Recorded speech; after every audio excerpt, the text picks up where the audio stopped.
समझनी है जिंदगी तो पीछे देखिए। और कहने का मतलब है एक बार आप अपने लाइफ में थोड़ा पीछे देखो कि क्या क्या गलती आप कर चुके हो और वहां से कुछ सीखना है। उसके बाद आपको अपने माइंड में यह थामना है कि जो पास्ट में जितने लोग आपके अगेंस्ट में थे, अगर उनको मुंह तोड़ जवाब देना है तो जिंदगी में हमेशा उस सीख को लेते हुए आगे बढ़ते हुए चलते जाना है। तब जाकर कहीं ना कहीं सक्सेस तक आप लोग पहुंचोगे। ठीक है, और इसी तक क्लास को स्टार्ट करूंगा और बोलूंगा जो भी चैनल के ऊपर नए हैं सक्सेस की 98 पर, चैनल को सब्सक्राइब करने के बाद नोटिफिकेशन के बेल को दबा लीजिएगा ताकि हर एक क्लास का नोटिफिकेशन आपको मिलता रहे। और इस क्लास का सारा पीडीएफ आपको हमेशा की तरह कहां मिलता है, सक्सेस की 98.in के ऊपर। और टेलीग्राम से भी जुड़ सकते हैं आप लोग, जो है सक्सेस जगह छोड़कर की 98, और इसका लिंक मैंने वीडियो के डिस्क्रिप्शन में भी दिया है। ठीक है, और एक बार आप लोग क्लास का टाइमिंग देख लो। और बहुत जन को पता नहीं था कल क्लास हुआ था कि नहीं हुआ था, लेकिन कल क्लास हुआ था तो आप लोगों के लिए वीडियो जो है वो प्लेलिस्ट में भी ऐड कर दिए। तो अगर कल का क्लास आप लोगों ने मिस किया है तो जाकर एक बार देख लीजिएगा आप लोग। ठीक है, मैथ का क्लास शाम को 6 बजे होगा आज भी, रीजनिंग रात को 10 बजे, जीएस रात को 8:30 बजे, और करंट अफेयर आपको डेली सुबह में 4:30 बजे मिलता ही मिलता है। और आज कवर करने वाले हैं हम लोग 3 अप्रैल के इंपॉर्टेंट करंट अफेयर पीडीएफ के साथ और कुछ इंपॉर्टेंट तथ्य के साथ, जो आपके एग्जाम के पॉइंट ऑफ व्यू से बहुत ज्यादा इंपॉर्टेंट रहने वाला है। तो देखते हैं पहला क्वेश्चन हमारे सामने क्या निकल कर आ रहा है। और जो पहला क्वेश्चन है वो ये है, बैंक ऑफ बड़ौदा किन दो बैंकों के साथ विलय का मतलब मर्ज करने का भारत का तीसरा सबसे बड़ा बैंक जो है वो बन जाएगा। यानी बैंक का मतलब है पब्लिक सेक्टर में सबसे बड़ा जो बैंक है वो बन जाएगा बैंक ऑफ बड़ौदा किस दो बैंक के साथ मर्ज होने के बाद। वो दो बैंक कौन सा है तो आपको मैं बता दूं, जो इसका आंसर है वो है option number B, Vijaya bank और देना बैंक। अब ये दोनों जो बैंक है वो बैंक ऑफ बड़ौदा में जुड़ जाएंगे। इसके बाद क्या होगा, जो बैंक ऑफ बड़ौदा है वो पब्लिक सेक्टर कैटेगरी में वो तीसरी बैंक हो जाएगी सबसे बड़ी। इससे पहले दोनों कौन सा है, एसबीआई और आईसीआईसीआई बैंक। ठीक है, और बैंक ऑफ बड़ौदा का जो हेड क्वार्टर है वो कहां है, अलकापुरी बड़ोदरा में, जो गुजरात में पड़ता है। और टैगलाइन क्या है बैंक ऑफ बड़ौदा का, तो वो है इंडिया इंटरनेशनल बैंक। और एक बात मैं बता दूं, ये तीनों बैंक मिलने के बाद जो कुल कीमत हो जाएगी, वैल्यूएशन हो जाएगा बैंक का, वो कितना हो जाएगा, 14.82 लाख करोड़। बहुत बड़ी रकम होती है। चलिए अगला जो क्वेश्चन हमारे सामने है वो ये है, 1 अप्रैल 2019 को किस देश ने रीवा, ये याद रखिएगा, रीवा को अपने नए शाही के नाम से घोषित किया है। कौन सा वो कंट्री है जिन्होंने रीवा को नाम दिया गया as a new imperial era. ठीक है, आपको बताना है, तो वो है आपका जापान। ठीक है, और जापान का जो करेंसी है वो क्या है, जापानी येन। कैपिटल वहां का टोक्यो है और वहां के राष्ट्रपति है शिंजो एबे। चलिए अगला जो क्वेश्चन हमारे सामने है वो ये है कि जुजाना कैप्टोवा किस देश की पहली महिला राष्ट्रपति बन गई है। बहुत इंपॉर्टेंट क्वेश्चन है ये वाला, कि जो जुजाना कैप्टोवा किस देश की पहली राष्ट्रपति बन गई है, तो इसका आंसर है ऑप्शन नंबर डी, स्लोवाकिया। ठीक है, ऑप्शन नंबर डी। और वहां का कैपिटल क्या है, राजधानी, वहां का राजधानी है ब्रैटिस्लावा। और वहां जो मुद्रा इस्तेमाल की जाती है वो इस्तेमाल की जाती है यूरो। ठीक है, चलिए अगला जो क्वेश्चन हमारे सामने वो ये है, भारत ने एशिया और अफ्रीका में अपने त्रिकोणीय विकास सहयोग का नवीनीकरण किस राष्ट्र के साथ किया है। आपको बताना है, भारत ने एशिया और अफ्रीका में अपने त्रिकोणीय विकास सहयोग का नवीनीकरण किस राष्ट्र के साथ किया है, यह आपका क्वेश्चन है। तो सही आंसर जो है वो है आपका यूनाइटेड स्टेट, संयुक्त राज्य अमेरिका के साथ। याद रखिएगा, बहुत इंपॉर्टेंट क्वेश्चन ये वाला, एग्जाम में बन सकते हैं।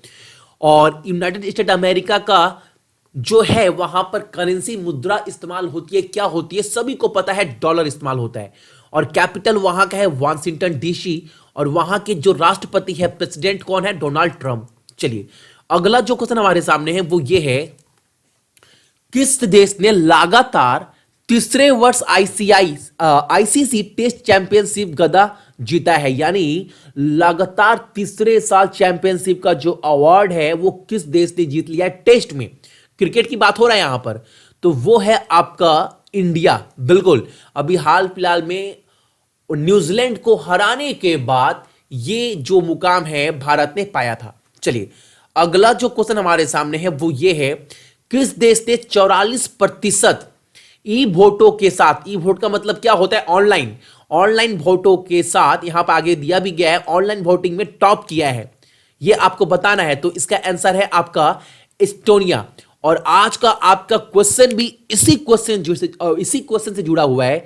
आपको बताना है एस्टोनिया का करेंसी और कैपिटल, ये दो चीज आपको कमेंट्स कर कर बताना है, कमेंट सेक्शन में लिखकर कि इसका मुद्रा और राजधानी क्या होगा एस्टोनिया का। ये आपका आज का प्रश्न है। अगला जो क्वेश्चन हमारे सामने है वो ये है कि वर्ल्ड ऑटिज्म जागरूकता दिवस कब मनाया जाता है, यानी वर्ल्ड ऑटिज्म अवेयरनेस डे हम लोग कब मनाते हैं। तो ये बहुत काफी इंपॉर्टेंट है, अक्सर एग्जाम में ये क्वेश्चन बहुत बार देखा भी गया है। तो याद रखिएगा ये 2 अप्रैल को मनाया जाता है प्रतिवर्ष। और जो 2019 का जो विषय है, जो थीम है वो क्या है, असिस्टिव टेक्नोलॉजी एक्टिव पार्टिसिपेशन। ठीक है, ये है इस बार का थीम। चलिए अगला जो क्वेश्चन हमारे सामने वो ये है, 1 अप्रैल 2019 को भौगोलिक संकेत यानी ज्योग्राफिकल इंडिकेशन में का टैग प्राप्त करने वाली कंधमाल हल्दी किस राज्य से संबंधित है, यानी कंधमाल हल्दी जो है, कंधमाल हल्दी जो है उसने एक ज्योग्राफिकल इंडिकेशन टैग मिल गया है किसको, कंधमाल हल्दी को। वो किस राज्य से बिलोंग करता है ये हल्दी, आपको बताना है। तो सही आंसर है आपका उड़ीसा। और उड़ीसा के सीएम कौन है, तो नवीन पटनायक जी हैं। और वहां के गवर्नर कौन है, राज्यपाल, तो गणेशी लाल। और वहां का जो कैपिटल है, जो राजधानी है वो है आपका भुवनेश्वर। चलिए अगला क्वेश्चन जो हमारे सामने है वो ये है कि ऑप्नो सिग्नल द्वारा किए गए शोध के अनुसार, यानी रिसर्च के अनुसार, भारत में किस शहर में सबसे ज्यादा 4G उपलब्ध, मतलब एबिलिटी बोल सकते हो, यानी भारत के किस शहर में जो 4G एबिलिटी है ना, फोन की बात कर रहा है, वो सबसे ज्यादा अच्छा नेटवर्क है या फिर सबसे ज्यादा एबिलिटी वो कौन सा सिटी में है। तो याद रखिएगा इसका आंसर है आपका धनबाद, जो कहां पड़ता है, जो पड़ता है आपका झारखंड में।